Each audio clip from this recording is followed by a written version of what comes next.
Google is rolling out their new generative experience. Google just gave us their first look at their new search engine that they plan to launch later this year. So, Google has just announced their new AI search engine. And brace yourselves, folks, because this one's taking the industry by storm. Early months ago, Google didn't seem worried about its search business. Fast forward 6 months later, OpenAI unleashed ChatGPT. Microsoft's Bing spawned a chatbot. I guess we all know what happened. Google said, "We won't be left behind." Ladies and gentlemen, say hello to Google's groundbreaking AI search generative experience. Google announced its new AI tool at their annual I/O conference last month. You're probably wondering what's so special about it. We'll see very soon. But first, let's see what pushed Google down this AI route. Newsflash, it's all about the competition. Oh, the tea is hot on this one. Trust me, you don't want to miss it. The rise of generative AI. I'm pretty sure you've heard of ChatGPT, the infamous chatbot. It is a generative AI powered by machine learning. This means that ChatGPT is trained to predict the words that are likely to follow each other. ChatGPT sparked the revolution of generative AI, hitting 1 million users in a matter of days. What took the chatbot days took other apps months to achieve. One thing that makes it so attractive is its large language training. The AI chatbot is powered by a large language model, or LLM. This means that ChatGPT has been trained on a massive set of text data across billions of web pages. The result is insane natural sentences that mimic human language perfectly. It's hard to believe that the texts it spins are not written by a human. Couple this with a generative model that determines the next best word when generating sentences. Now, that's autocomplete on steroids. Anyway, with the launch of ChatGPT late last year, other companies hopped on the generative AI train. Microsoft followed up by adding ChatGPT directly into Bing. They also created a powerful AI generator that uses natural language powered by DALL-E. The hype surrounding ChatGPT and Bing Chat left Google scrambling to catch up. Researchers went to work and developed some pretty cool technology. Unfortunately, things went south with Google's precursor to ChatGPT, Lambda. Google's engineer and the chatbot had a very interesting conversation. The chatbot was particular about wanting people to know that it was a person and it felt human emotions. That's not all. The chatbot also stated that it was afraid of dying. Get this, dying. Safe to say, Google saw the red flag and shut it down. You can check out the video up here. Thankfully, Google moved on from that and created a much safer version. They unveiled Bard earlier this year, which is quite similar to ChatGPT. I'll give Bard the flowers it deserves. It does perform well. All these AI chatbots have one thing in common. They are all generative AI powered by large language models, or LLM, and natural language processing, or NLP. ChatGPT became so good at mimicking human language that it quickly shot to fame. Students, developers, content creators, businesses, everyone fell in love with ChatGPT. All these AI chatbots are good. But it's clear, ChatGPT remains the standard. Challenged, or should I say inspired, by ChatGPT, Google has finally added generative AI to search. They have launched a feature that answers queries with text, summarizing information found online. The search giant announced at its annual I/O conference that it would infuse results with generative AI technology. It will be an experimental version of this web search that incorporates text generation, similar to ChatGPT and other advanced chatbots. So we know how Google got to this point. Let's take a look at what the new AI search engine looks like. Interface. Is it more visual, enticing, personal, and human? Yes, but the interface still looks the same. There's not much difference here, so don't expect a lot there. It's still your regular Google homepage. When you type in a query, you'll see a green box expand above the search result listings. That's the new Google search experience displaying the AI-generated answer. Google clearly states generative AI is experimental at the top of the box, so you know what's going on. Below, Google's disclaimer about experimental generative AI follows the answer to your query. Beside and below the boxed answer are the cited websites Google used to generate the answer. You can click on the sites for a deeper search or follow up with additional questions. there's a green toggle button at the top right, which you can click to dive deeper. So the AI-generated answer is an optimized summary of the answer to your query. According to Google, quote, "You'll see an AI-powered snapshot of the key information to consider, with links to dig deeper." When you click the toggle button to show a deeper response, additional responses from the generative AI pop up. Google still gives websites with images with newly generated answers. This way, you can cross-check the information the AI gives to you.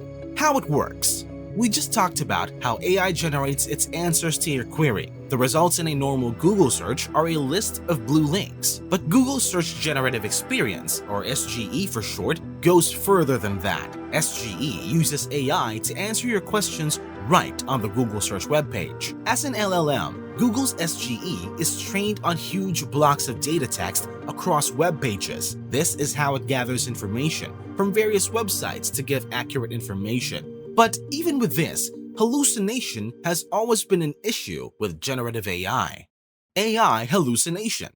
ChatGPT still spurs incorrect information from time to time despite its extensive training. The good thing is all these AI are constantly being improved. Still, it's not a good idea to take what AI spurts as the gospel truth. It's always good to confirm. This is where Google sets itself apart from others. Google gives the option to ask more questions in its SGE, so it will generate more answers. Even with the newly generated answers, Google still gives you websites with images. Among the generative AI out there, I think Google has put its feet forward with this one. You don't just get answers to your query, but also links to the sources, so you can verify the information. Language models tend to fabricate information. It's up to companies to find ways to verify that the information served to the public is accurate. With the issue of hallucination surrounding generative AI, Google has stated that it's very sensitive about giving false or inaccurate information. They are particular about topics like health,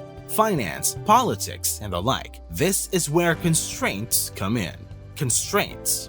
Rather than having fluid conversations, the generative AI will give pointers or factual answers. This is to reduce the occurrence of inaccuracy. In some cases, Google won't give you answers to everything you might ask.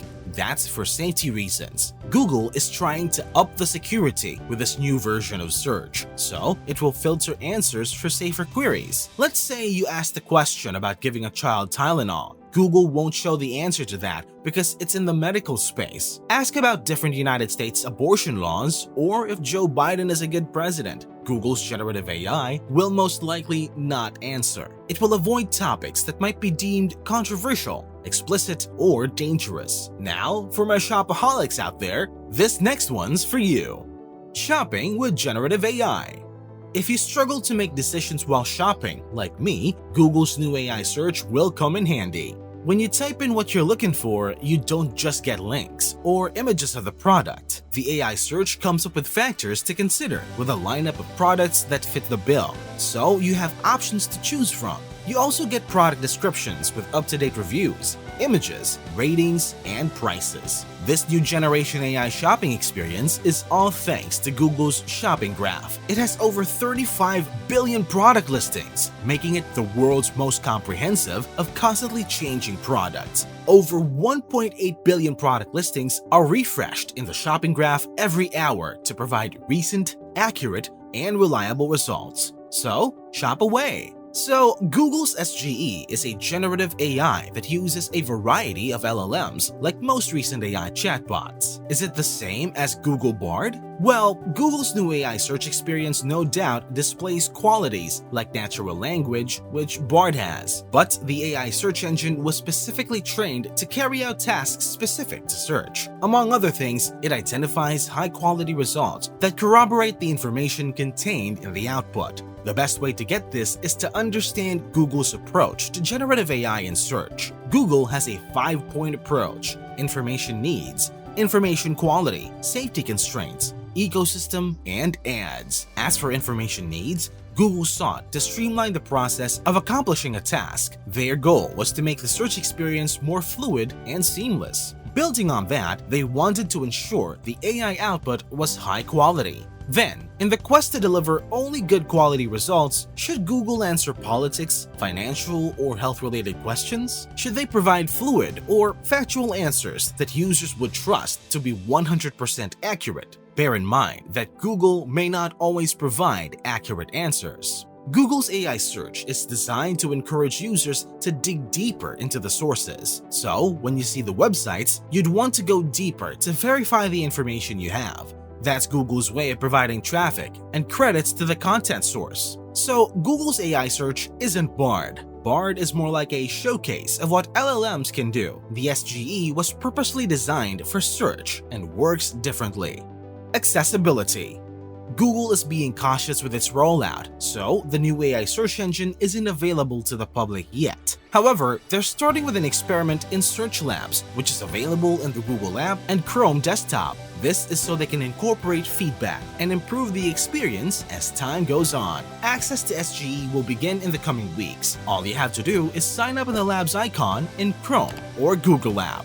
That's it for this video. What do you think about Google's new AI search engine? Share your thoughts in the comments below. See you in the next video.